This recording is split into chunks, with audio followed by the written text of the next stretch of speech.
Update po tayo sa ilang mga development mga kabombo. Kasabay po nitong papalapit na Traslasyon 2026. Ang simbahan ng Quiapo, meron pong ilang mga paalala para ho sa mga deboto at yung pong pagbabasba sa mga replika ng Jesus Nazareno nakatakda pong isagawa ngayong araw. May live report dyan si Bombo Grant Hilario. Naglabas ng ilang mga paalala ang pamunuan ng simbahan ng Quiapo o ang Minor Basilica and National Shrine of Jesus Nazareno sa mga mananampalataya. Pinaalalahanan ng simbahan ng mga deboto partikular sa malalahok na blessing of replicas of Jesus Nazareno na alamin kung saan kalsada sila umpisang pipila. Ngayong araw kasi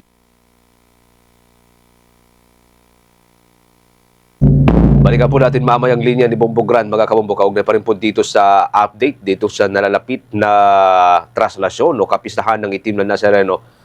Ang araw ho na gaganapin ito ay sa Enero 9, mga kabombo. At inasahan po na milyong-milyong deboto muli ang dadalo sa traslasyon. Parehong ruta pa rin yung susundin, mga kabombo, no? Mula ho dyan sa may Quirino Grandstand. Pabalik po dyan sa may Quiapo Church. So ito ho'y posibleng aabot muli ng ilang araw. Dati, 16, 18 hanggang 24 hours yung pong inaabot po ng prosesyon, mga kabombo. So, mamaya, update po tayo. O, nasa linya huli, si Bombo Grant. Bombo Grant, kamusta dyan? Yes, Bombo Genesis, naglabas ng ilang mga paalala ang pamunuan ng simbahan ng Quiapo o ang Minor Basilica and National Shrine of Jesus Nazareno sa mga mananampalataya. Pinalalahanan ng simbahan ng mga deboto partikular sa malalahok ng blessing of replicas of Jesus Nazareno na alamin kung saan kalsada sila umpisang pipila. Ngayong araw kasi ng Sabado, ika-3 ng Enero, isasagawa ang pagbabasbas sa mga replika ng iba't ibang mga balangay o grupo ng mga deboto at pati personal na bitbit ng mga individuala. Maroon 3 itinalagang mga kalsada o lugar sa paligid ng Quiapo para sa dadaan ng pila na naturang pagbabasbas na anilay napagkasundan naman ng pamunuan ng Hijos del Nazareno. Unang pasukan o entrance ay magmumula sa Rizal Avenue, kakaliwa ng Carriedo Street, padiretso ng Plaza Miranda tungo Quezon Boulevard. Sa footbridge kasi ng Quezon Boulevard, gaganapin yung pagbabasbas sa mga replikang dala-dala at ibiniyahe pa mula sa iba't ibang mga lugar. Pangalawang pasukan o entrance may mag-umpisa sa Plaza Lacson. Ito yun sa may Santa Cruz, tatahakin ng Carlos Palanca, sumunod ang Villalobos Street, papasok ng Plaza Miranda, patungong Quezon Boulevard. Habang ang panghuling pila naman ay mula sa kabilang kalsada ng Carlos Palanca, kakanan sa ilalim ng Quezon Bridge para diretsuhin ang southbound ng Quezon Boulevard. Ating pakinggan ang payag ni Alex Irasga, ang Technical and Procession Management Advisor ng Quiapo Church, ukol sa mga impormasyon pa kaugnay dito sa pagbabasbas ng mga replika. Then, nais din po namin ipaalala sa lahat po ng mga balangay, sa mga may grupo o samahan ng mga mamamasan na may mga imahen at mga may estandarte, pwede po ninyong dalhin para mabasbasan ang inyong mga imahen at ang inyong mga replika sa Enero 3, January 3, 1:30 ng hapon dito po sa Quiapo. Ang ating pong formasyon ay magsisimula sa may Carlos Palanca, doon ho sa may Quinta Market at saka galing ho ng Carriedo.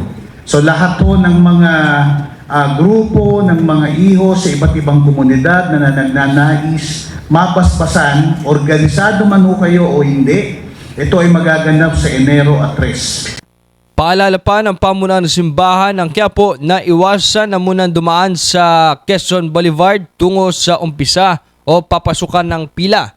Habang para sa mga debotong may bitbit o yung iniingatang replika naman ay maaarian nilang magmula sa Carriedo Street para makasabay sa pagbabasbas o yung blessings of replicas.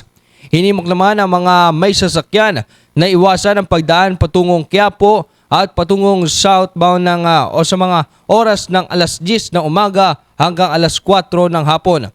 Mag-uumpisa ang pagbabasbas sa mga replika ng Poong Jesus Nazareno pasado 1:00 bago mag alas 2 ng hapon. Nag-uulat na live para sa Bombo Network News ito. Bombo Grant? Yes, Bombo Genesis. Ito na yung huling bahagi ng pagbabasbas o meron pa before yung January 9 na traslasyon mismo? Bombo Genesis, taon-taon na may itinatalagang isang araw ang pamunuan ng simbahan ng Quiapo para sa naturang pagbabasbas ng mga replika. Ibig sabihin, Bombo Genesis, ito yung pagkakataon ng iba't ibang mga grupo, balangay o yung mga deboto para sa kanilang mga replika na mababasbasan. At hinimok din ang pamunuan ng simbahan ng Quiapo na dahil nga meron ng pagbabasbas ngayon ay hinimok nila na wag nang dalhin sa mismong traslasyon upang hindi na makasagabal pa sa naturang selebrasyon. Bombo Genesis. Pero ipapatupad yata yung no vendor policy kasi kadalasan kapag nagkakaroon ng isang araw na pagbabasbas or blessing, may mga nagbebenta rin doon sa araw mismo na yon and then nagkakagulo dahil nga may bumibili and then agad-agad pinapabasbas. Ngayong taon, bawal na ito yung ipapatupad yung no vendor policy Bobogran. Yes, Bombo Genesis, ipatutupad yung no vendor policy lalo na sa mga kalsadang daraanan ng netong naturang replika blessing. At sa ating paglilibot nga dun sa Quiapo ay may ilang beses o yung halos araw-araw din na paalala ng mga miyembro ng kapulisan upang maalis o mapatanggal sa mga, lalo na sa mga bangketa at mismo maging sa kalsada yung mga vendor na nagtitinda dyan sa bahagi ng Quiapo. Bombo Genesis. Okay, sige. Maraming salamat, Bobogran. Nag-uulat live para sa Bombo Network News. Ito si Bombo Grant Hilario and this is Bombo Radio Philippines, the #1 and most trusted source of news and information.